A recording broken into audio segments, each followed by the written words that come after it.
ಏನು ಬಿಟ್ಟಿಗೆ ಹೋದ. ಬಹಳ ಕಷ್ಟ ಆಗ್ತದೆ. ಮುಂದೆ ಏನ್ ಮಾಡಕ್ಕಪ್ಪ ಯೋಚನೆ ಮಾಡಿ ಆನು ಅಲ್ಲಿಂದ ಹೊಂಟಿ. ಬಪ್ಪದ ಮಂದಿ ಆದ್ರೆ ಉಳುಕ ಮುಂದೆ ಆಗ್ಬೇಕಂತ ಮಂದಿ ಹಾಲು ಕೊಡ್ತಿಲ್ಲ ಹೇಳ್ಕೊಂಡು ಅವು ಅದನ್ನೇ ನಾವು ನೆನಪಿಗೆ ಬಂದು ಅದು ಅಲ್ಲಿ ಹಾಲು ಸುರಿಸ್ತು ಹೇಳಿಕೆ ಅಂತ ಹೇಳಿ ಅದ್ರ ಕುಡಿದು ಬೀಸೋಣ ಹೊಂಟ. ಪಾಪ ನನಗೆ ಇಷ್ಟು ದಿವಸ ಹಾಲು ಕೊಟ್ಟಿದ್ದು ಅದು ನಾನು ಬಲಿ ಕೊಡೋದ ಅದು ಕತ್ತಿ ಅಂತ ಹೊತ್ತಿಗೆ ಆ ತಲೆ ಕೊಟ್ಟು ಬಿತ್ತು ಒಂದು ಒಳ್ಳೆ ಹೊಡೆದು ಬಿತ್ತು. ಮಹಾರಾಜ ಅಲ್ಲ, ತೋಂಡ ದೇಶ ಇದು. ಹೌದು, ಅಧಿಕಾರಿ ಹೌದು, ಮಹಾರಾಜ ಹೌದು. ಹೆಸರಂತದ್ದು ಆಕಾಶ ರಾಜ. ಮತ್ತೆ ಅವನ ಮುದ್ದಿನ ಮಗಳು ಪದ್ಮಾವತಿ. ಅಪ್ಪನಲ್ಲಿ ಹೇಳಿ ತಿರುಗಾಟಕ್ಕೆ ಹೋಗ್ಬತ್ತೆ ಅಂತ ಹೇಳಿದೆ.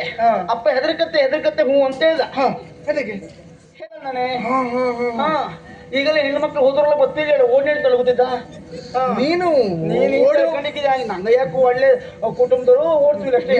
ಓಡಿಯಪ್ಪ ನಮ್ದು ಅಲ್ಲ, ಅವ್ನಿಗೆ ಓಡಿಸ್ಕೊ ಹೇಳ. ಅಲ್ಲ ನೀ ಯಾವ ಬದುಕಿದ್ದೆ? ಬದುಕಿದ್ದಿ ಅಲ್ಲೂ ನೋಡ ಹೆಣ್ಣು ಮಕ್ಕಳು ಗೋಲಿ ಇಟ್ಕೊ ಬರ್ತಾ ಇದ್ದ. ಎಲ್ಲ ಅದಕ್ಕೆ ಬಂದಿದ್ದು ಸೈಯಲ್ಲ. ಹೌದು, ಚಲೋ ಆಯ್ತು ಇಲ್ಲಿ ಬಂದಿದ್ದು. ಹೌದು, ಗೊತ್ತಾಯ್ತಾ? ಈಗ ಎಂತ ಮಾಡಕತ್ತು ಓಪನ ಹಾಗೆ ಹೋದ್ರೆ ಸಿಕ್ತು. ಸಿಕ್ತು ಮೂಸ್ತು ಇಲ್ಲ ಎಂತ ಮಾಡಕತ್ತು. ಅಲ್ಲ ಈ ಹೆಣ್ಣುಟ್ರು ಒಲಿಯಕ್ಕೆ ಎಂತ ಮಾಡಕತ್ತು? ಅವ್ರ ಪಕ್ಕದ ದೊಡ್ಡ ಹೊಂಡ ತೆಗಿಯ. ಆ ಹೊಂಡಕ್ಕೆ ಮಣ್ಣು ಕುಸಿ ಇತ್ತಲ್ಲ, ಹಿಂಗ್ ನಿವಾರಣೆ ಮಾಡಿದ್ವಿ. ಹೌದು ಅಲ್ದ? ಹೌದು ಹೌದು.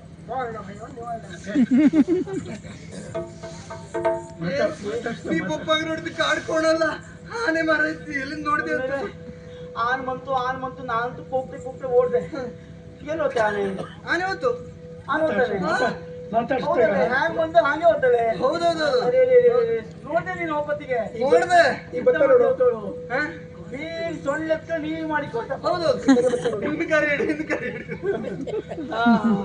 ನೋಡು ಅಲ್ವೇ ಆನೆ ಹ್ಯಾಂಗ್ ಬಂತು ಹಾಗೆ ಹೋಗ್ತು ನೋಡು.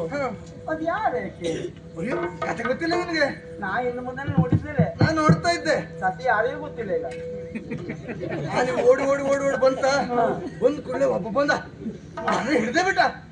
ಆನೆ ಹಿಡ್ದ ಭಗುದನ ಬರೆಯುವ ಶ್ರೀಗಿರಿ ಮಾತ